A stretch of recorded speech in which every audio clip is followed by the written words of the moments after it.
আসসালামু আলাইকুম ওরহমতুল্লাহি ওবরকাতু। সবাই অবশ্যই কমেন্ট বক্সে সালামের উত্তরটি দিয়ে দিবেন। তো আজকে আপনাদেরকে আমি শোনাবো হজরত সুলাইমান আলাইসাল্লামের মৃত্যুর বিস্ময়কর ঘটনা। তো চলুন শুনুন। হজরত সুলাইমান আলাইসাল্লাম অদ্বিতীয় ও অনুপম সাম্রাজ্যের অধিকারী ছিলেন।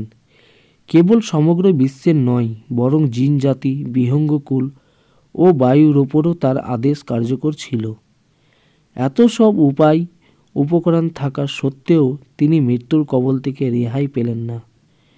নির্দিষ্ট সময়ে তার মৃত্যু আগমন করেছে। বাইতুল মুকাদ্দাসের নির্মাণ কাজ হজরত দাউদ আলাইসাল্লাম শুরু করেছিলেন এবং হজরত সুলাইমান আলাইসাল্লাম তা শেষ করেন। তার মৃত্যুর পূর্বে কিছু কাজ অবশিষ্ট ছিল। কাজটি অব্যর্থতা প্রবণ জিনদের দায়িত্বে ন্যস্ত ছিল। তারা হজরত সুলাইমান আলাইসাল্লামের ভয়ে কাজ করত।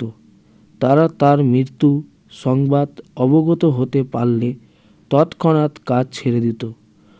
ফলে নির্মাণ অসমাপ্ত থেকে যেত। হজরত সুলাইমান আলাইসাল্লাম আল্লাহর নির্দেশে এর ব্যবস্থা এই করলেন যে মৃত্যুর পূর্বক্ষণে তিনি মৃত্যুর জন্য প্রস্তুত হয়ে তার মেহরাবে প্রবেশ করলেন। মেহরাবটি স্বচ্ছ কাচের নির্মিত ছিল। বাইরে থেকে ভিতরে সব কিছু দেখা যেত। তিনি নিয়ম অনুযায়ী ইবাদতের উদ্দেশ্যে লাঠিতে ভর দিয়ে দাঁড়িয়ে গেলেন, যাতে আত্মা বের হয়ে যাওয়ার পরও দেহ লাঠির সাহায্যে স্বস্থানে অনড় থাকে।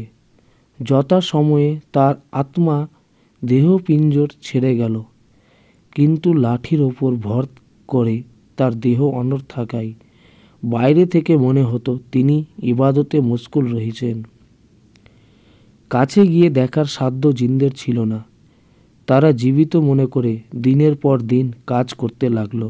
অবশেষে 1 বছর অতিক্রান্ত হয়ে গেলে বাইতুল মুকাদ্দাসের নির্মাণ কাজও সমাপ্ত হয়ে গেল। হজরত সুলাইমান আলাইসাল্লাম এর লাঠিতে আল্লাহ তাআলা উই পোকা লাগিয়ে দিয়েছিলেন। কুরআন পাকে একে দাব্বাতুল আরদ বলা হয়েছে। উই পোকা ভিতরে ভিতরে লাঠি খেয়ে ফেলল। লাঠির ভর খতম হয়ে গেলে সুলাইমান আলাইসাল্লামের অসার দেহ মাটিতে পড়ে গেল। তখন জিনেরা জানতে পারল তার মৃত্যু হয়ে গেছে। হজরত ইবনে আব্বাস রাদিয়াল্লাহু তাআলা থেকে আরও বর্ণিত আছে যে মৃত্যুর পরও হজরত সুলাইমান আলাইসাল্লাম লাঠিতে ভর দিয়ে 1 বছর দণ্ডায়মান থাকেন।